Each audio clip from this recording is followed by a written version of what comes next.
கொடநாடு கொலை கொள்ளை வழக்கில் சாட்சியங்களை பதிவு செய்வதற்காக சட்டப்பேரவை எதிர்க்கட்சித் தலைவர் எடப்பாடி பழனிசாமி மாஸ்டர் நீதிமன்றத்தில் ஆஜராக சென்னை உயர்நீதிமன்றம் உத்தரவிட்டுள்ளது.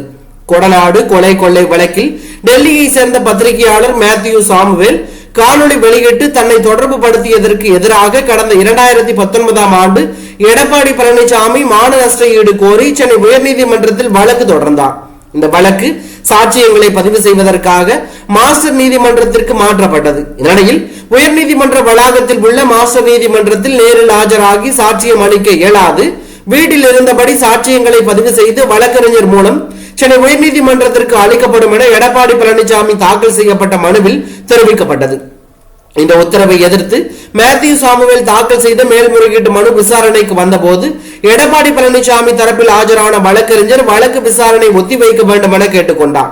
அப்போது மாஸ்டர் நீதிமன்றத்தில் எடப்பாடி பழனிசாமி ஆஜராவதிலிருந்து விலக்க வேண்டும் என தெரிவிக்கப்பட்ட காரணங்கள் ஏற்றுக்கொள்ளும்படி இல்லாததால் நீதிபதிகள் சட்டத்தின் முன்பு அனைவருக்கும் சமம் என தெரிவித்தார்கள்.